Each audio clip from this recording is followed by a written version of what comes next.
Lissu na wenzake wazuiwa uwanja wa ndege wa Angola. Taarifa iliyotufikia hivi punde. Msafara wa viongozi wa vyama vya siasa na wadau wa demokrasia uliosafiri kuelekea nchini Angola Machi 13 kwa ajili ya kushiriki mazungumzo ya jukwaa la demokrasia Afrika umezuiliwa katika uwanja wa ndege wa Luanda, 4 de Fevereiro, Luanda International Airport. Kupitia mtandao wa X, zamani Twitter, mwenyekiti wa Chadema Tundu Antipas Lissu ameandika hivi, nami ninanukuu: "Mamlaka ya uhamiaji ya Angola imenishikilia na kuninyima kuingia Angola, mimi na ujumbe wa zaidi ya viongozi 20 wakuu wawakilishi wa vyama vya siasa kutoka kusini mwa Afrika waliofika Luanda mapema leo kwa ajili ya mkutano uliopangwa wa siku 2. Kundi hilo linajumuisha makamu wa kwanza wa rais kutoka Tanzania, Mheshimiwa Othman Masoud Othman.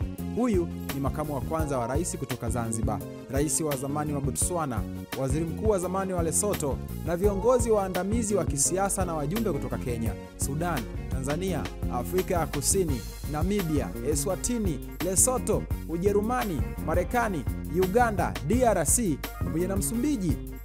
Wa Angola na wa Tanzania ni ndugu.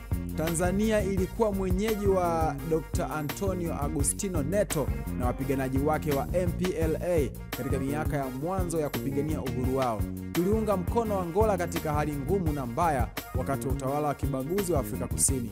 Ulikalia kusini mwa Angola katika miaka ya 70 na 80. Kama Angola, Tanzania ni nchi mwanachama wa SADC, na kwa hivyo sisi wa Tanzania hatuhitaji visa kuingia Angola.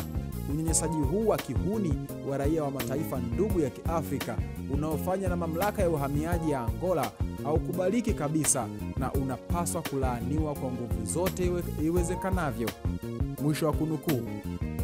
Hizi ni taarifa za awali, zinaeleza kuwa hawakupewa sababu ya kuzuiwa, ila maamuzi yameshatolewa kuwa baadhi ya viongozi hao watarudishwa Tanzania moja kwa moja, huku wengine wakipelekwa Afrika ya Kusini. Nini maoni yako? Nione kwenye comment hapo chini, itakuwa swadakta sana. Mimi ni Comic Cliff, msema chochote. Nimesema chochote kitu kuhusu Lissu na wenzake kuzuiwa uwanja wa ndege wa Angola, sababu hazijatajwa.